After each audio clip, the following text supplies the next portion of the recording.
La première épître de Paul aux Corinthiens, chapitre 1.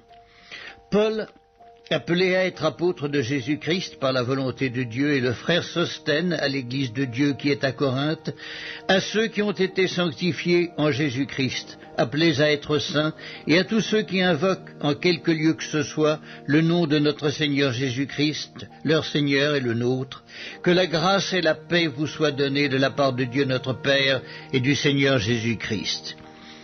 Je rends à mon Dieu de continuelles actions de grâce à votre sujet pour la grâce de Dieu qui vous a été accordée en Jésus-Christ. Car en lui vous avez été comblés de toutes les richesses qui concernent la parole et la connaissance, le témoignage de Christ ayant été solidement établi parmi vous, de sorte qu'il ne vous manque aucun don, dans l'attente où vous êtes de la manifestation de notre Seigneur Jésus-Christ. Il vous affermira aussi jusqu'à la fin, pour que vous soyez irréprochables au jour de notre Seigneur Jésus-Christ. Dieu est fidèle, lui qui vous a appelé à la communion de son Fils Jésus-Christ, notre Seigneur. Je vous exhorte, frères, par le nom de notre Seigneur Jésus-Christ, à tenir tous un même langage, à ne point avoir de division parmi vous, mais à être parfaitement unis dans un même esprit et dans un même sentiment. Car, mes frères, j'ai appris à votre sujet par les gens de Chloé qu'il y a des disputes au milieu de vous. Je veux dire que chacun de vous parle ainsi. Moi, je suis de Paul, et moi d'Apollos, et moi de Céphas, et moi de Christ. Christ est-il divisé? Paul a-t-il été crucifié pour vous, ou est-ce au nom de Paul que vous avez été baptisés? Je rends grâce à Dieu de ce que je n'ai baptisé aucun de vous, excepté Crispus et Gaius, afin que personne ne dise que vous avez été baptisés en mon nom. J'ai encore baptisé la famille de Stéphanas. Du reste, je ne sache pas que j'ai baptisé quelque autre personne. Ce n'est pas pour baptiser que Christ m'a envoyé, c'est pour annoncer l'Évangile, et cela sans la sagesse du langage, afin que la croix de Christ ne soit pas rendue vaine. Car la prédication de la croix est une folie pour ceux qui périssent, mais pour nous qui sommes sauvés, elle est une puissance de Dieu. Aussi est-il écrit, je détruirai la sagesse des sages, et j'anéantirai l'intelligence des intelligents. Où est le sage? Où est le scribe? Où est le disputeur du siècle? Dieu n'a-t-il pas convaincu de folie la sagesse du monde? Car puisque le monde avec sa sagesse n'a point connu Dieu dans la sagesse de Dieu, il a plu à Dieu de sauver les croyants par la folie de la prédication. Les Juifs demandent des miracles et les Grecs cherchent la sagesse. Nous prêchons Christ crucifié. Scandale pour les Juifs et folie pour les païens, mais puissance de Dieu et sagesse de Dieu pour ceux qui sont appelés tant Juifs que Grecs. Car la folie de Dieu est plus sage que les hommes, et la faiblesse de Dieu est plus forte que les hommes. Considérez, frères, que parmi vous qui avez été appelés, il n'y a pas beaucoup de sages selon la chair, ni beaucoup de puissants, ni beaucoup de nobles. Mais Dieu a choisi les choses folles du monde pour confondre les sages. Dieu a choisi les choses faibles du monde pour confondre les fortes. Et Dieu a choisi les choses viles du monde et celles qu'on méprise, celles qui ne sont point, pour réduire au néant celles qui sont, afin que nulle chair ne se glorifie devant Dieu. Or, c'est par lui que vous êtes en Jésus-Christ, lequel, de par Dieu, a été fait pour nous sagesse, justice et sanctification et rédemption, afin, comme il est écrit, que celui qui se glorifie dans le Seigneur. La première épître de Paul aux Corinthiens, chapitre 2. Pour moi, frères, lorsque je suis allé chez vous, ce n'est pas avec une supériorité de langage ou de sagesse que je suis allé vous annoncer le témoignage de Dieu, car je n'ai pas eu la pensée de savoir parmi vous autre chose que Jésus-Christ et Jésus-Christ crucifié. Moi-même, j'étais auprès de vous dans un état de faiblesse, de crainte et de grand tremblement, et ma parole et ma prédication ne reposaient pas sur les discours persuasifs de la sagesse, mais sur une démonstration d'esprit et de puissance, afin que votre foi fût fondée non sur la sagesse des hommes, mais sur la puissance de Dieu. Cependant, c'est une sagesse que nous prêchons parmi les parfaits, sagesse qui n'est pas de ce siècle, ni des chefs de ce siècle, qui vont être anéantis. Nous prêchons la sagesse de Dieu, mystérieuse et cachée, que Dieu, avant les siècles, avait destinée pour notre gloire, sagesse qu'aucun des chefs de ce siècle n'a connue, car s'ils l'eussent connue, ils n'auraient pas crucifié le Seigneur de gloire. Mais comme il est écrit, ce sont des choses que l'œil n'a point vues, que l'oreille n'a point entendues, et qui ne sont point montées au cœur de l'homme, des choses que Dieu a préparées pour ceux qui l'aiment. Dieu nous les a révélées par l'Esprit, car l'Esprit sonde tout, même les profondeurs de Dieu. Lequel des hommes en effet connaît les choses de l'homme, si ce n'est l'Esprit de l'homme qui est en lui? De même, personne ne connaît les choses de Dieu, si ce n'est l'Esprit de Dieu. Or nous n'avons pas reçu l'Esprit du monde, mais l'Esprit qui vient de Dieu, afin que nous connaissions les choses que Dieu nous a données par sa grâce. Et nous en parlons non avec des discours qu'enseigne la sagesse humaine, mais avec ceux qu'enseigne l'Esprit, employant un langage spirituel pour les choses spirituelles. Mais l'homme animal ne reçoit pas les choses de l'Esprit de Dieu, car elles sont une folie pour lui, et il ne peut les connaître parce que c'est spirituellement qu'on en juge. L'homme spirituel, au contraire, juge de tout, et il n'est lui-même jugé par personne. Car qui a connu la pensée du Seigneur pour l'instruire? Or nous avons la pensée de Christ. La première épître de Paul aux Corinthiens, chapitre 3. Pour moi, frères, ce n'est pas comme à des hommes spirituels que j'ai pu vous parler, mais comme à des hommes charnels, comme à des enfants en Christ. Je vous ai donné du lait, non de la nourriture solide, car vous ne pouviez pas la supporter, et vous ne le pouvez pas même à présent parce que vous êtes encore charnels. En effet, puisqu'il y a parmi vous de la jalousie et des disputes, n'êtes-vous pas charnels et ne marchez-vous pas selon l'homme? Quand l'un dit « Moi je suis de Paul » et un autre « Moi d'Apollos », n'êtes-vous pas des hommes? Qu'est-ce donc Apollos et qu'est-ce que Paul? Des serviteurs par le moyen desquels vous avez cru, selon que le Seigneur l'a donné à chacun. J'ai planté, Apollos a arrosé, mais Dieu a fait croître, en sorte que ce n'est pas celui qui plante qui est quelque chose, ni celui qui arrose, mais Dieu qui fait croître. Celui qui plante et celui qui arrose sont égaux, et chacun recevra sa propre récompense selon son propre travail. Car nous sommes ouvriers avec Dieu. Vous êtes le champ de Dieu, l'édifice de Dieu. Selon la grâce de Dieu qui m'a été donnée, j'ai posé le fondement comme un sage architecte et un autre bâtit dessus. Mais que chacun prenne garde à la manière dont il bâtit dessus, car personne ne peut poser un autre fondement que celui qui a été posé, savoir Jésus-Christ. Or, si quelqu'un bâtit sur ce fondement avec de l'or, de l'argent, des pierres précieuses, du bois, du foin, du chaume, l'œuvre de chacun sera manifestée. Car le jour la fera connaître, parce qu'elle se révélera dans le feu, et le feu éprouvera ce qu'est l'œuvre de chacun.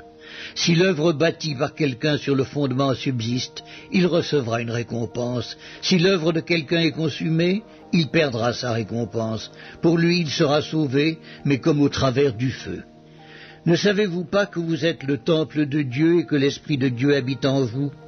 Si quelqu'un détruit le temple de Dieu, Dieu le détruira, car le temple de Dieu est saint, et c'est ce que vous êtes, que nul ne s'abuse lui-même. Si quelqu'un parmi vous pense être sage selon ce siècle, qu'il devienne fou, afin de devenir sage. Car la sagesse de ce monde est une folie devant Dieu. Aussi est-il écrit, il prend les sages dans leur ruse. Et encore, le Seigneur connaît les pensées des sages, il sait qu'elles sont vaines. Que personne donc ne mette sa gloire dans des hommes, car tout est à vous, soit Paul, soit Apollos, soit Céphas, soit le monde, soit la vie, soit la mort, soit les choses présentes, soit les choses à venir. Tout est à vous, et vous êtes à Christ, et Christ est à Dieu.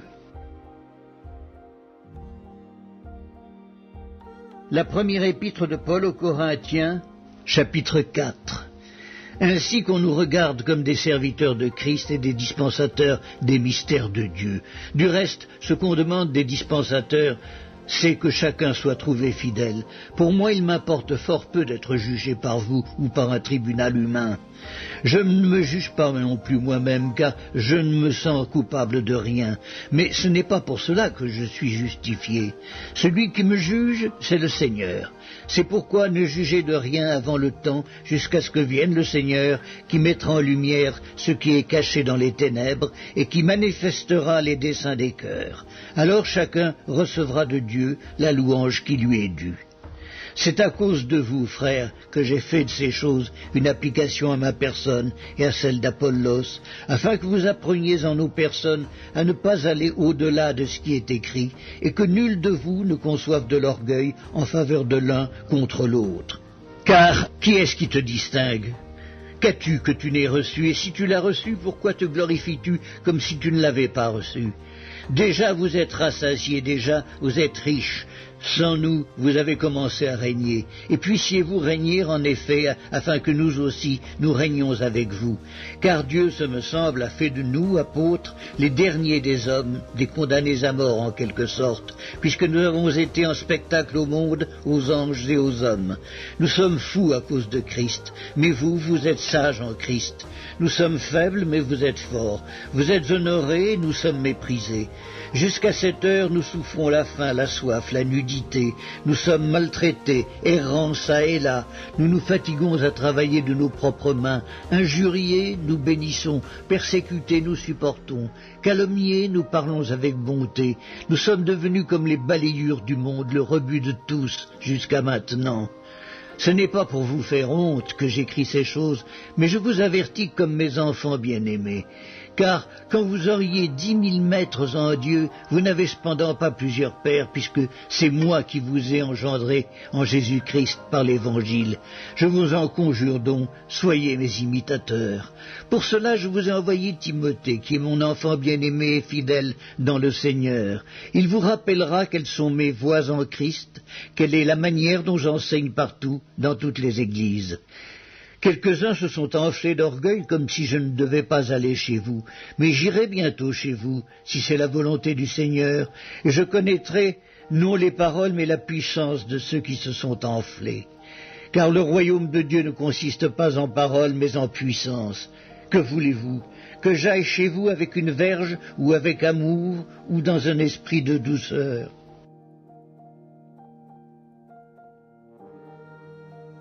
La première épître de Paul aux Corinthiens, chapitre 5.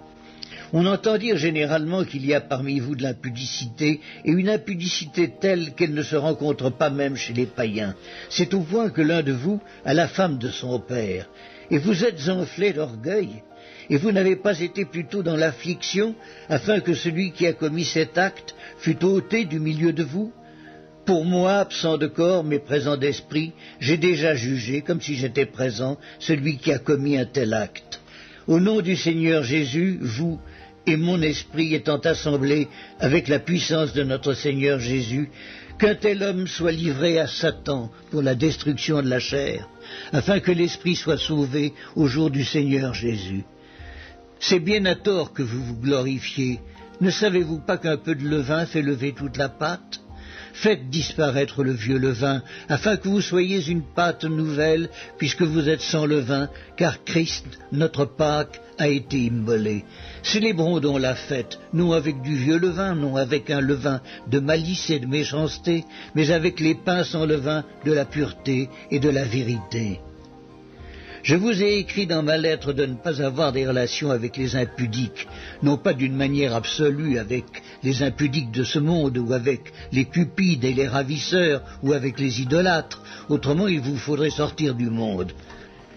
Maintenant, ce que je vous ai écrit, c'est de ne pas avoir des relations avec quelqu'un qui, se nommant frère, est impudique ou cupide, ou idolâtre, ou outrageux, ou ivrogne, ou ravisseur, de ne pas même manger avec un tel homme. Qu'ai-je en effet à juger ceux du dehors? N'est-ce pas ceux du dedans que vous avez à juger? Pour ceux du dehors, Dieu les juge. Ôtez le méchant du milieu de vous. La première épître de Paul aux Corinthiens, chapitre 6. Quelqu'un de vous, lorsqu'il a un différend avec un autre, ose-t-il plaider devant les injustes et non devant les saints? Ne savez-vous pas que les saints jugeront le monde? Et si c'est par vous que le monde est jugé, êtes-vous indigne de rendre les moindres jugements? Ne savez-vous pas que nous jugerons les anges? Et nous ne jugerions pas, à plus forte raison, les choses de cette vie? Quand donc vous avez des différends pour les choses de cette vie, ce sont des gens dont l'Église ne fait aucun cas que vous prenez pour juges. Je le dis à votre honte. Ainsi, il n'y a parmi vous pas un seul homme sage qui puisse prononcer entre ses frères. Mais un frère plaide contre un frère, et cela devant des infidèles. C'est déjà certes un défaut chez vous d'avoir des procès les uns avec les autres. Pourquoi ne souffrez-vous pas plutôt quelque injustice? Pourquoi ne vous laissez-vous pas plutôt dépouiller?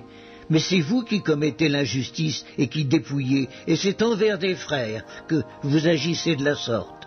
Ne savez-vous pas que les injustes n'hériteront point le royaume de Dieu? Ne vous y trompez pas, ni les impudiques, ni les idolâtres, ni les adultères, ni les efféminés, ni les infâmes, ni les voleurs, ni les cupides, ni les ivrognes, ni les outrageux, ni les ravisseurs n'hériteront le royaume de Dieu. Et c'est là ce que vous étiez, quelques-uns de vous. Mais vous avez été lavés, mais vous avez été sanctifiés, mais vous avez été justifiés au nom du Seigneur Jésus-Christ et par l'Esprit de notre Dieu.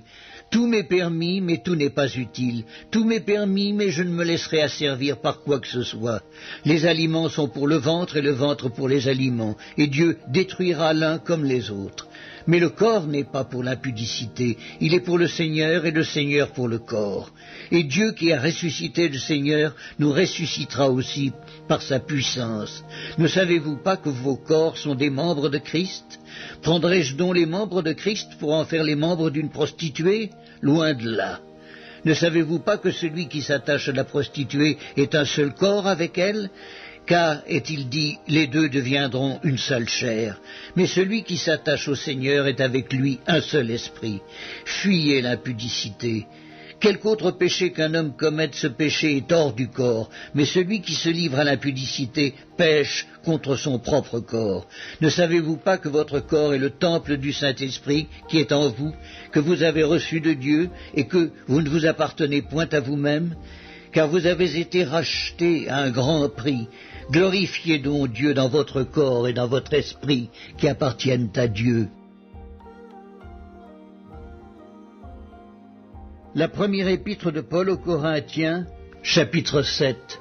Pour ce qui concerne les choses dont vous m'avez écrit, je pense qu'il est bon pour l'homme de ne point toucher de femme. Toutefois, pour éviter la pudicité, que chacun ait sa femme et que chaque femme ait son mari. Que le mari rende à sa femme ce qu'il lui doit et que la femme agisse de même envers son mari. La femme n'a pas autorité sur son propre corps, mais c'est le mari. Et pareillement, le mari n'a pas autorité sur son propre corps, mais c'est la femme. Ne vous privez point l'un de l'autre, si ce n'est d'un commun accord, pour un temps, afin de vaquer à la prière. Puis retournez ensemble, de peur que Satan ne vous tente par votre incontinence. Je dis cela par condescendance, je n'en fais pas un ordre. Je voudrais que tous les hommes fussent comme moi, mais chacun tient de Dieu un don particulier, l'un d'une manière, l'autre d'une autre. À ceux qui ne sont pas mariés et aux veuves, je dis qu'il leur est bon de rester comme moi.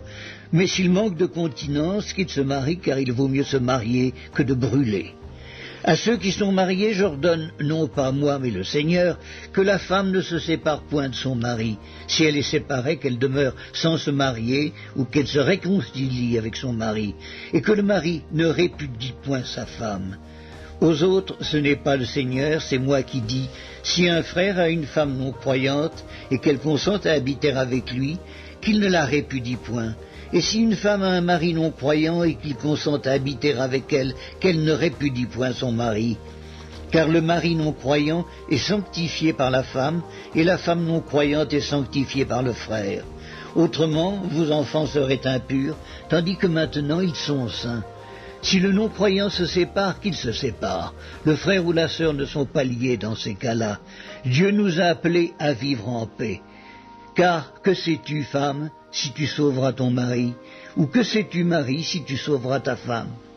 Seulement que chacun marche selon la part que le Seigneur lui a faite, selon l'appel qu'il a reçu de Dieu. C'est ainsi que je l'ordonne dans toutes les églises. Quelqu'un a-t-il été appelé étant circoncis, qu'il demeure circoncis? Quelqu'un a-t-il été appelé étant incirconcis, qu'il ne se fasse pas circoncire? La circoncision n'est rien et l'incirconcision n'est rien, mais l'observation des commandements de Dieu est tout. Que chacun demeure dans l'état où il était lorsqu'il a été appelé. As-tu été appelé étant esclave? Ne t'en inquiète pas, mais si tu peux devenir libre, profites-en plutôt. Car l'esclave qui a été appelé dans le Seigneur est un affranchi du Seigneur. De même, l'homme libre qui a été appelé est un esclave de Christ.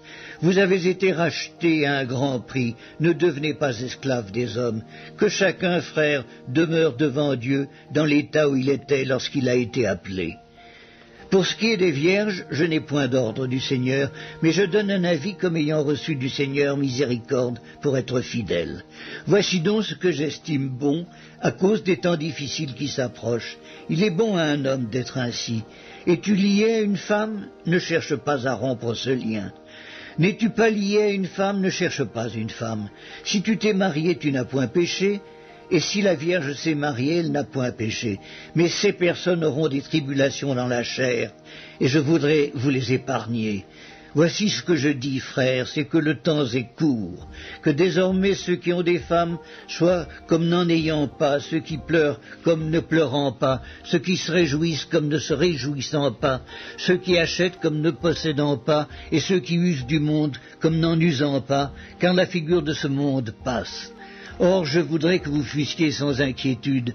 Celui qui n'est pas marié s'inquiète des choses du Seigneur, des moyens de plaire au Seigneur. Et celui qui est marié s'inquiète des choses du monde, des moyens de plaire à sa femme. Il y a de même une différence entre la femme et la Vierge. Celle qui n'est pas mariée s'inquiète des choses du Seigneur, afin d'être sainte de corps et d'esprit. Et celle qui est mariée s'inquiète des choses du monde, des moyens de plaire à son mari. Je dis cela dans votre intérêt. Ce n'est pas pour vous prendre au piège, c'est pour vous porter à ce qui est bienséant et propre à vous attacher au Seigneur, sans distinction. Si quelqu'un regarde comme déshonorant pour sa fille de dépasser l'âge nubile et comme nécessaire de la marier, qu'il fasse ce qu'il veut, il ne pêche point qu'on se marie, mais celui qui a pris une ferme résolution, sans contrainte et avec l'exercice de sa propre volonté, et qui a décidé en son cœur de garder sa fille vierge, celui-là fait bien. Ainsi, celui qui marie sa fille fait bien, et celui qui ne la marie pas fait mieux. Une femme est liée aussi longtemps que son mari est vivant. Mais si le mari meurt, elle est libre de se marier à qui elle veut, seulement que ce soit dans le Seigneur. Elle est plus heureuse néanmoins si elle demeure comme elle est, suivant mon avis. Et moi aussi, je crois avoir l'Esprit de Dieu. La première épître de Paul aux Corinthiens, chapitre 8. Pour ce qui concerne les viandes sacrifiées aux idoles, nous savons que nous avons tous la connaissance. La connaissance enfle, mais la charité édifie. Si quelqu'un croit savoir quelque chose, il n'a pas encore connu comme il faut connaître. Mais si quelqu'un aime Dieu, celui-là est connu de lui. Pour ce qui est donc de manger des viandes sacrifiées aux idoles, nous savons qu'il n'y a point d'idole dans le monde et qu'il n'y a qu'un seul Dieu. Car s'il est des êtres qui sont appelés dieux, soit dans le ciel, soit sur la terre, comme il existe réellement plusieurs dieux et plusieurs seigneurs, néanmoins pour nous il n'y a qu'un seul Dieu, le Père, de qui viennent toutes choses et pour qui nous sommes, et un seul Seigneur, Jésus-Christ, par qui sont toutes choses et par qui nous sommes. Mais cette connaissance n'est pas chez tous. Quelques-uns, d'après la manière dont ils envisagent encore l'idole, mangent de ces viandes comme étant sacrifiées aux idoles, et leur conscience qui est faible en est souillée. Ce n'est pas un aliment qui nous rapproche de Dieu. Si nous en mangeons, nous n'avons rien de plus. Si nous n'en mangeons pas, nous n'avons rien de moins. Prenez garde toutefois que votre liberté ne devienne une pierre d'achoppement pour les faibles. Car si quelqu'un te voit, toi qui as de la connaissance, assise à table dans un temple d'idoles, sa conscience à lui qui est faible ne le portera-t-elle pas à manger des viandes sacrifiées aux idoles ? Et ainsi le faible périra par ta connaissance, le frère pour lequel Christ est mort. En péchant de la sorte contre les frères et en blessant leur conscience faible, vous péchez contre Christ. C'est pourquoi si un aliment scandalise mon frère, je ne mangerai jamais de viande, afin de ne pas scandaliser mon frère. La première épître de Paul aux Corinthiens, chapitre 9. Ne suis-je pas libre, ne suis-je pas apôtre? N'ai-je pas vu Jésus notre Seigneur? N'êtes-vous pas mon œuvre dans le Seigneur? Si pour d'autres je ne suis pas apôtre, je le suis au moins pour vous, car vous êtes le sceau de mon apostolat dans le Seigneur. C'est là ma défense contre ceux qui m'accusent. N'avons-nous pas le droit de manger et de boire? N'avons-nous pas le droit de mener avec nous une sœur qui soit notre femme, comme font les autres apôtres et les frères du Seigneur, et Céphas? Ou bien est-ce que moi seul et Barnabas, nous n'avons pas le droit de ne point travailler? Qui jamais fait le service militaire à ses propres frais? Qui est-ce qui plante une vigne et n'en mange pas le fruit? Qui est-ce qui fait paître un troupeau et ne se nourrit pas du lait du troupeau? Ces choses que je dis n'existent-elles pas dans les usages des hommes? La loi ne les dit-elle pas aussi?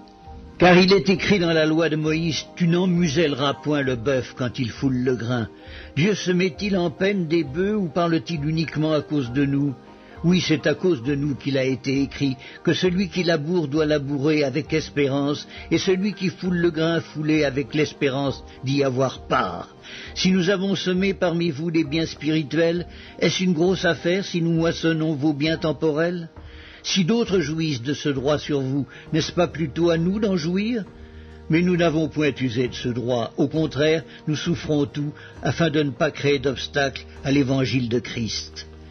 Ne savez-vous pas que ceux qui remplissent les fonctions sacrées sont nourris par le temple, que ceux qui servent à l'autel ont part à l'autel? De même aussi, le Seigneur a ordonné à ceux qui annoncent l'Évangile de vivre de l'Évangile. Pour moi, je n'ai usé d'aucun de ces droits, et ce n'est pas afin de les réclamer en ma faveur que j'écris ainsi, car j'aimerais mieux mourir que de me laisser enlever ce sujet de gloire. Si j'annonce l'Évangile, ce n'est pas pour moi un sujet de gloire, car la nécessité m'en est imposée, et malheur à moi si je n'annonce pas l'Évangile. Si je le fais de bon cœur, j'en ai la récompense, mais si je le fais malgré moi, c'est une charge qui m'est confiée.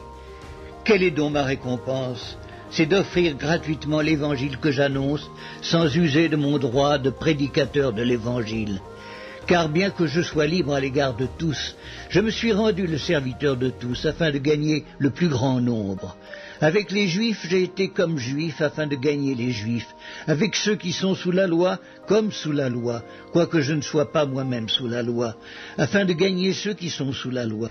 Avec ceux qui sont sans loi, comme sans loi, quoique je ne sois point sans la loi de Dieu, étant sous la loi de Christ, afin de gagner ceux qui sont sans la loi. J'ai été faible avec les faibles, afin de gagner les faibles. Je me suis fait tout à tous, afin d'en sauver de toute manière quelques-uns. Je fais tout à cause de l'Évangile, afin d'y avoir part. Ne savez-vous pas que ceux qui courent dans le stade courent tous, mais qu'un seul remporte le prix? Courez de manière à le remporter. Tous ceux qui combattent s'imposent toute espèce d'abstinence, et ils le font pour obtenir une couronne corruptible. Mais nous, faisons-le pour une couronne incorruptible. Moi donc je cours, non pas comme à l'aventure, je frappe, non pas comme battant l'air, mais je traite durement mon corps et je le tiens assujetti, de peur d'être moi-même rejeté après avoir prêché aux autres. La première épître de Paul aux Corinthiens, chapitre 10.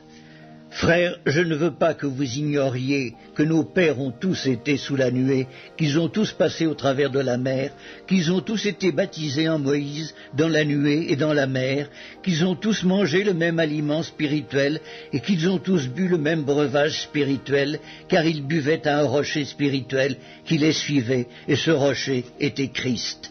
Mais la plupart d'entre eux ne furent point agréables à Dieu, puisqu'ils périrent dans le désert. Or, ces choses sont arrivées pour nous servir d'exemple, afin que nous n'ayons pas de mauvais désirs, comme ils en ont eu. Ne devenez point idolâtres comme quelques-uns d'entre eux, selon qu'il est écrit, le peuple s'assit pour manger et pour boire, puis ils se levèrent pour se divertir. Ne nous livrons point à l'impudicité, comme quelques-uns d'eux s'y livrèrent, de sorte qu'il en tomba 23 000 en un seul jour. Ne tentons point le Seigneur comme le tentèrent quelques-uns d'entre eux, qui périrent par les serpents. Ne murmurez point comme murmurèrent quelques-uns d'eux, qui périrent par l'exterminateur. Ces choses leur sont arrivées pour servir d'exemple, et elles ont été écrites pour notre instruction, à nous, qui sommes parvenus à la fin des siècles. Ainsi donc que celui qui croit être debout prenne garde de tomber. Aucune tentation ne vous est survenue qui n'ait été humaine, et Dieu qui est fidèle ne permettra pas que vous soyez tentés au-delà de vos forces. Mais avec la tentation, il préparera aussi le moyen d'en sortir, afin que vous puissiez la supporter. C'est pourquoi, mes bien-aimés, fuyez l'idolâtrie. Je parle comme à des hommes intelligents, jugez vous-même de ce que je dis. La coupe de bénédiction que nous bénissons n'est-elle pas la communion au sang de Christ? Le pain que nous rompons n'est-il pas la communion au corps de Christ? Puisqu'il y a un seul pain, nous qui sommes plusieurs, nous formons un seul corps, car nous participons tous à un même pain. Voyez les Israélites selon la chair. Ceux qui mangent les victimes ne sont-ils pas en communion avec l'autel? Que dis-je donc? Que la viande sacrifiée aux idoles est quelque chose ou qu'une idole est quelque chose? Nullement. Je dis que ce qu'on sacrifie, on le sacrifie à des démons et non à Dieu.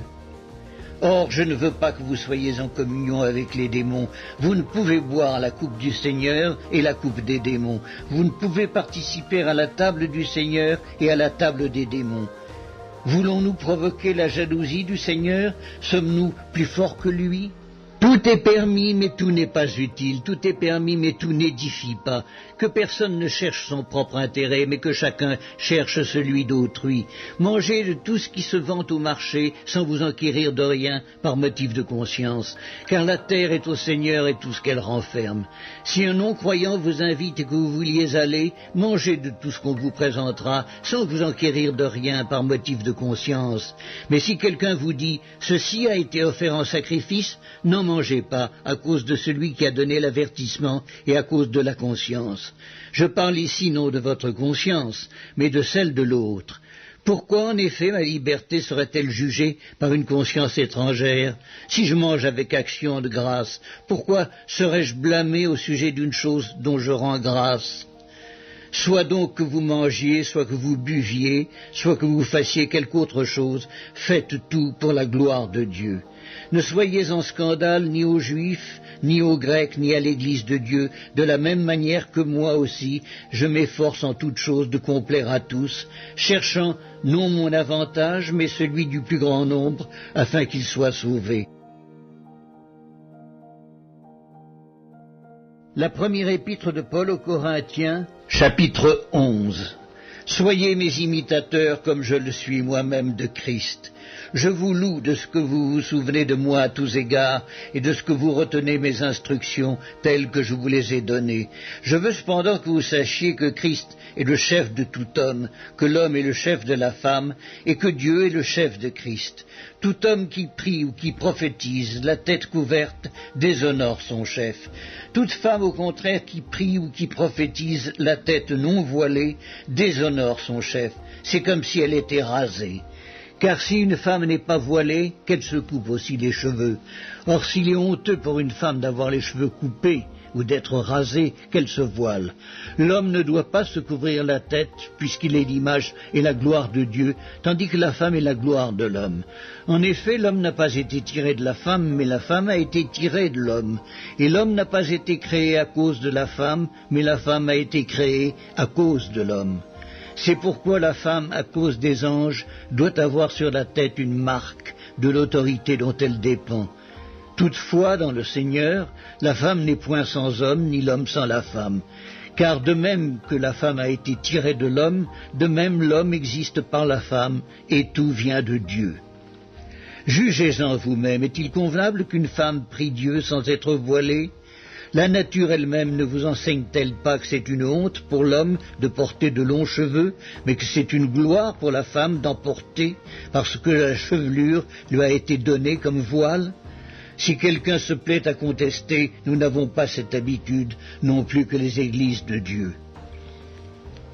En donnant cet avertissement, ce que je ne loue point, c'est que vous vous assemblez, non pour devenir meilleurs, mais pour devenir pires. Et d'abord, j'apprends que lorsque vous vous réunissez en assemblée, il y a parmi vous des divisions, et je le crois en partie car il faut qu'il y ait aussi des sectes parmi vous, afin que ceux qui sont approuvés soient reconnus comme tels au milieu de vous. Lors donc que vous vous réunissez, ce n'est pas manger le repas du Seigneur, car quand on se met à table, chacun commence par prendre son propre repas, et l'un a faim tandis que l'autre est ivre. N'avez-vous pas des maisons pour y manger et boire ? Ou méprisez-vous l'Église de Dieu et faites-vous honte à ceux qui n'ont rien? Que vous dirai-je? Vous louerai-je? En cela je ne vous loue point.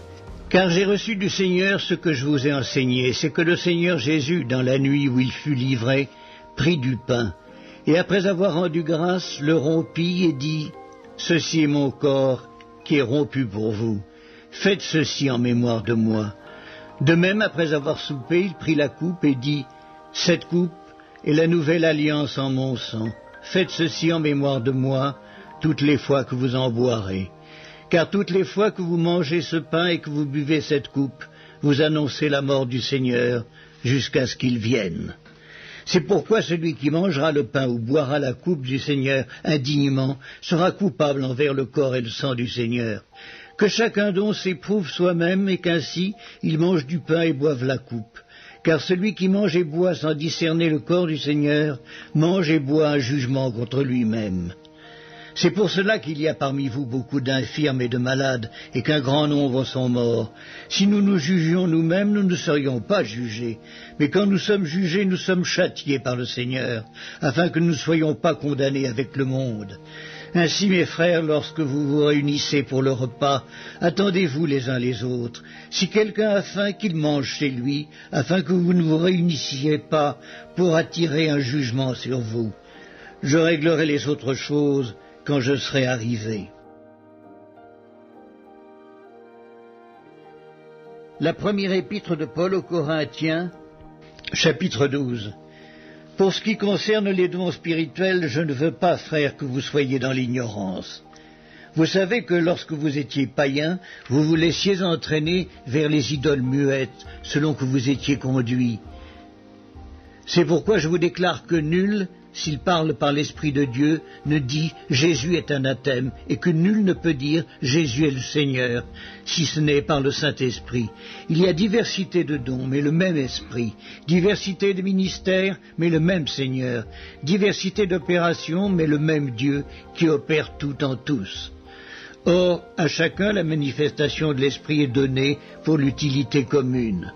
En effet, à l'un est donné par l'Esprit une parole de sagesse, à un autre une parole de connaissance, selon le même Esprit, à un autre la foi par le même Esprit, à un autre le don des guérisons par le même Esprit, à un autre le don d'opérer des miracles, à un autre la prophétie, à un autre le discernement des esprits, à un autre la diversité des langues, à un autre l'interprétation des langues.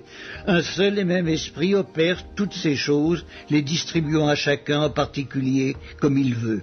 Car comme le corps est un en plusieurs membres, et comme tous les membres du corps, malgré leur nombre, ne forment qu'un seul corps, ainsi en est-il de Christ.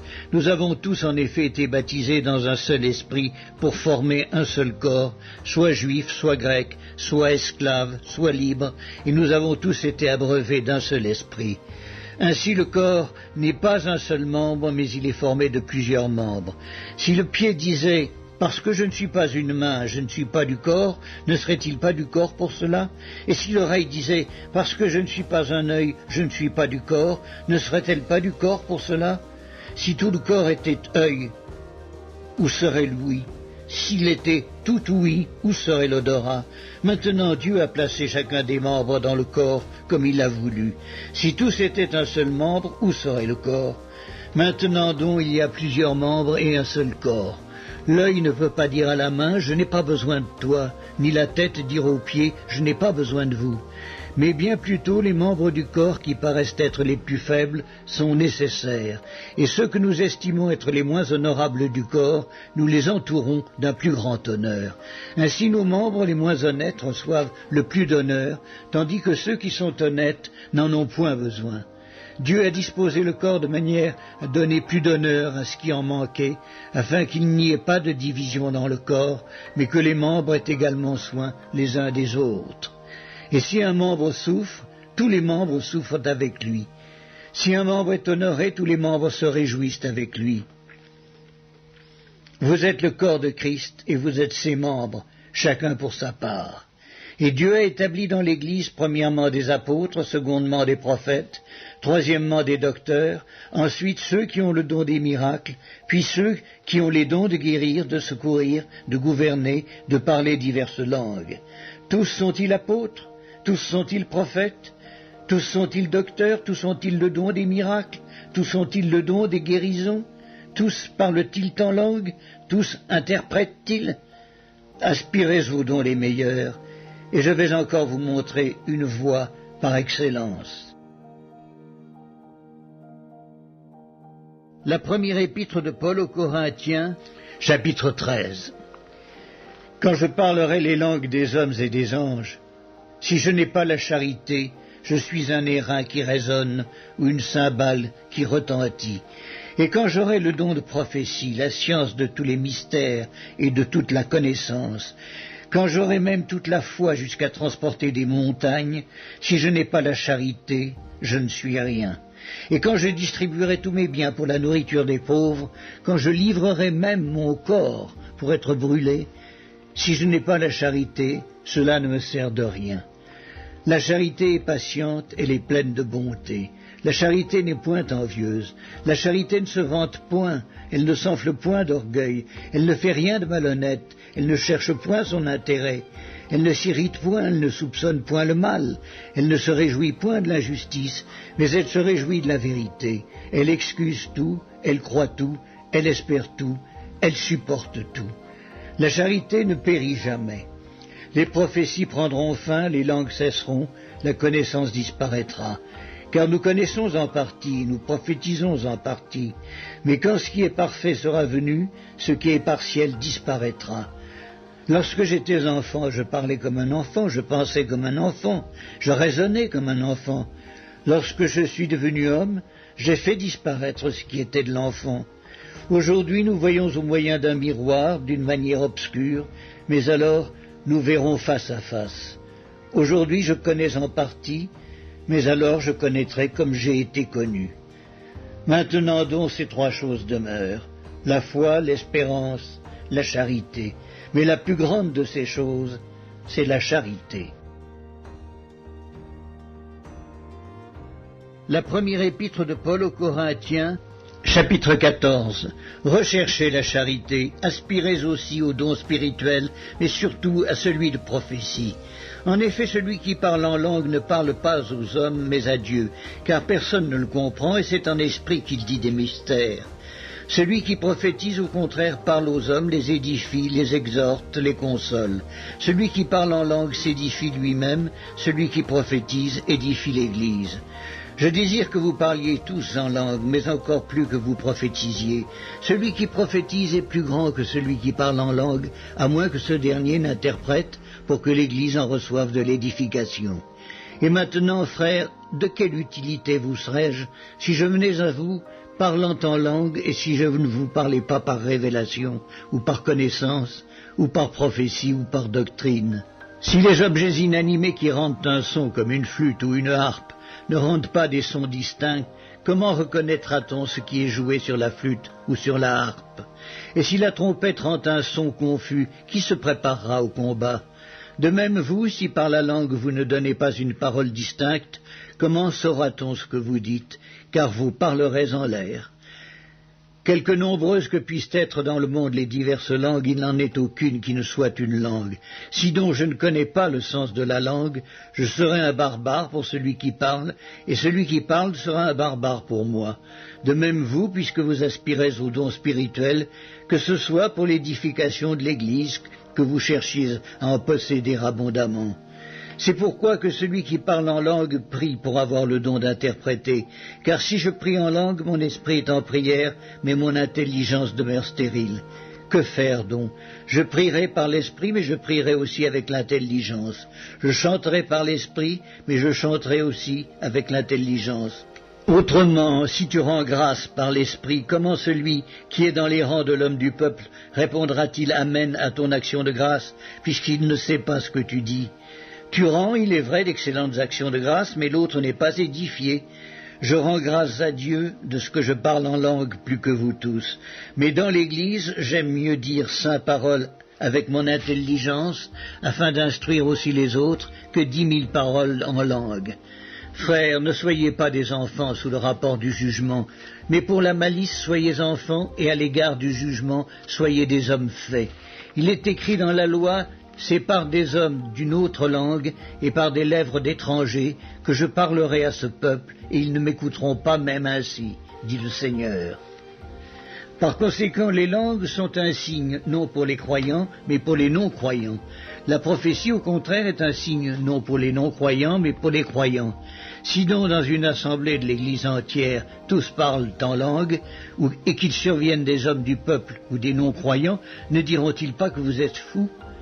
Mais si tous prophétisent et qu'il survienne quelque non-croyant ou un homme du peuple, il est convaincu par tous, il est jugé par tous, les secrets de son cœur sont dévoilés de telle sorte que, tombant sur sa face, il adorera Dieu et publiera que Dieu est réellement au milieu de vous.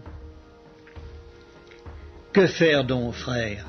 Lorsque vous vous assemblez, les uns ou les autres parmi vous ont-ils un cantique, une instruction, une révélation, une langue, une interprétation? Que tout se fasse pour l'édification. En est-il qui parlent en langue, que 2 ou 3 au plus parlent, chacun à son tour, et que quelqu'un interprète? S'il n'y a point d'interprète, qu'on se taise dans l'Église et qu'on parle à soi-même et à Dieu. Pour ce qui est des prophètes, que 2 ou 3 parlent et que les autres jugent. Et si un autre qui est assis a une révélation, que le premier se taise. Car vous pouvez tous prophétiser successivement, afin que tous soient instruits et que tous soient exhortés. Les esprits des prophètes sont soumis aux prophètes, car Dieu n'est pas un Dieu de désordre, mais de paix. Comme dans toutes les églises des saints, que les femmes se taisent dans les assemblées, car il ne leur est pas permis d'y parler, mais qu'elles soient soumises selon que le dit aussi la loi. Si elles veulent s'instruire sur quelque chose, qu'elles interrogent leur mari à la maison, car il est malséant à une femme de parler dans l'église. Est-ce de chez vous que la parole de Dieu est sortie, ou est-ce à vous seul qu'elle est parvenue? Si quelqu'un croit être prophète ou inspiré, qu'il reconnaisse que ce que je vous écris est un commandement du Seigneur, et si quelqu'un l'ignore, qu'il l'ignore. Ainsi donc, frères, aspirez au don de prophétie, et n'empêchez pas de parler en langue, mais que tout se fasse avec bienséance et avec ordre. La première épître de Paul aux Corinthiens, chapitre 15. Je vous rappelle, frères, l'évangile que je vous ai annoncé, que vous avez reçu, dans lequel vous avez persévéré, et par lequel vous êtes sauvés, si vous le retenez tel que je vous l'ai annoncé. Autrement, vous auriez cru en vain. Je vous ai enseigné avant tout, comme je l'avais aussi reçu, que Christ est mort pour nos péchés, selon les Écritures, qu'il a été enseveli et qu'il est ressuscité le 3e jour, selon les Écritures, et qu'il est apparu à Céphas, puis aux 12. Ensuite il est apparu à plus de 500 frères à la fois, dont la plupart sont encore vivants et dont quelques-uns sont morts. Ensuite il est apparu à Jacques, puis à tous les apôtres. Après eux tous, il m'est aussi apparu à moi, comme à l'avorton, car je suis le moindre des apôtres. Je ne suis pas digne d'être appelé apôtre, parce que j'ai persécuté l'Église de Dieu. Par la grâce de Dieu, je suis ce que je suis, et sa grâce envers moi n'a pas été vaine. Loin de là, j'ai travaillé plus qu'eux tous, non pas moi toutefois, mais la grâce de Dieu qui est avec moi. Ainsi donc, que ce soit moi, que ce soit eux, voilà ce que nous prêchons, et c'est ce que vous avez cru. Or, si l'on prêche que Christ est ressuscité des morts, comment quelques-uns parmi vous disent-ils qu'il n'y a point de résurrection des morts? S'il n'y a point de résurrection des morts, Christ non plus n'est pas ressuscité. Et si Christ n'est pas ressuscité, notre prédication est donc vaine, et votre foi aussi est vaine. Il se trouve même que nous sommes de faux témoins à l'égard de Dieu, puisque nous avons témoigné contre Dieu qu'il a ressuscité Christ, tandis qu'il ne l'aurait pas ressuscité, si les morts ne ressuscitent point. Car si les morts ne ressuscitent point, Christ non plus n'est pas ressuscité. Et si Christ n'est pas ressuscité, votre foi est vaine. Vous êtes encore dans vos péchés, et par conséquent aussi, ceux qui sont morts en Christ sont perdus. Si c'est dans cette vie seulement que nous espérons en Christ, nous sommes les plus malheureux de tous les hommes. Mais maintenant, Christ est ressuscité des morts, il est les prémices de ceux qui sont morts. Car puisque la mort est venue par un homme, c'est aussi par un homme qu'est venue la résurrection des morts. Et comme tous meurent en Adam, de même aussi tous revivront en Christ, mais chacun en son rang. Christ comme prémisse, puis ceux qui appartiennent à Christ lors de son avènement. Ensuite viendra la fin, quand il remettra le royaume à celui qui est Dieu et Père, après avoir détruit toute domination, toute autorité et toute puissance. Car il faut qu'il règne jusqu'à ce qu'il ait mis tous les ennemis sous ses pieds. Le dernier ennemi qui sera détruit, c'est la mort. Dieu en effet a tout mis sous ses pieds, mais lorsqu'il dit que tout lui a été soumis, il est évident que celui qui lui a soumis toutes choses est excepté. Et lorsque toutes choses lui auront été soumises, alors le Fils lui-même sera soumis à celui qui lui a soumis toutes choses, afin que Dieu soit tout en tous. Autrement, que feraient ceux qui se font baptiser pour les morts? Si les morts ne ressuscitent absolument pas, pourquoi se font-ils baptiser pour eux? Et nous, pourquoi sommes-nous à toute heure en péril?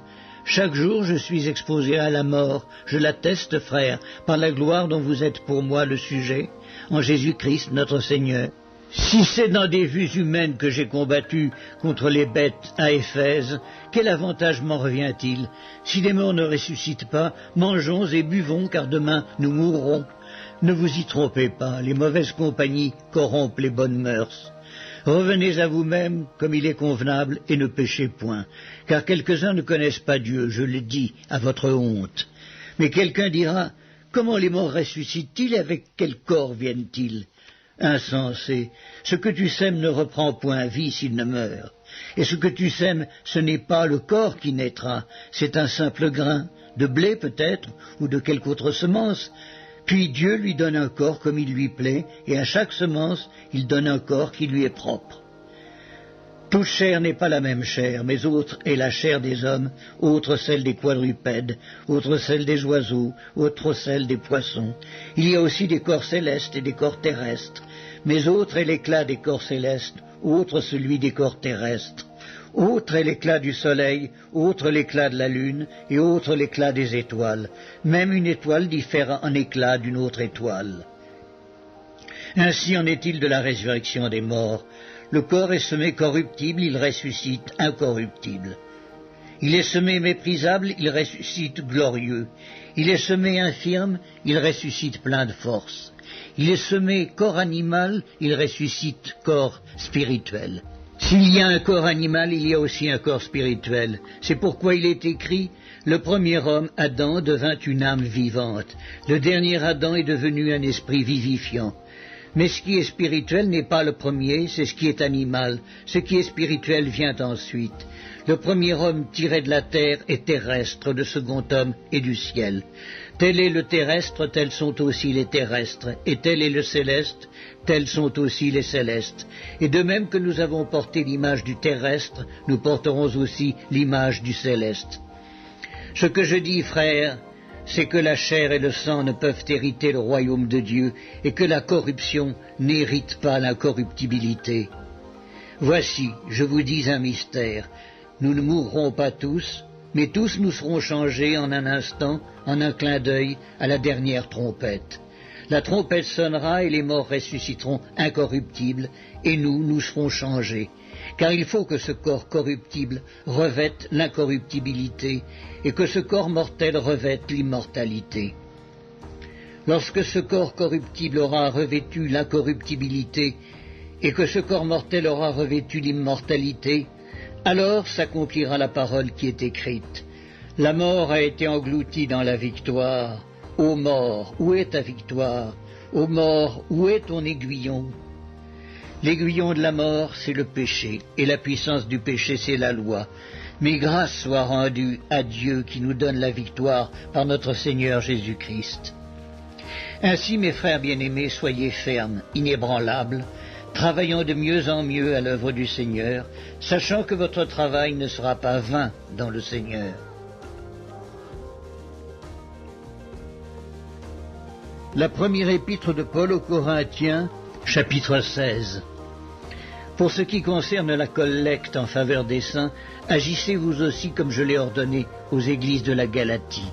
Que chacun de vous, le premier jour de la semaine, mette à part chez lui ce qu'il pourra, selon sa prospérité, afin qu'on n'attende pas à mon arrivée pour recueillir les dons. Et quand je serai venu, j'enverrai avec des lettres pour porter vos libéralités à Jérusalem les personnes que vous aurez approuvées. Si la chose mérite que j'y aille moi-même, elles feront le voyage avec moi. J'irai chez vous quand j'aurai traversé la Macédoine, car je traverserai la Macédoine. Peut-être séjournerai-je auprès de vous, ou même y passerai-je l'hiver, afin que vous m'accompagniez là où je me rendrai.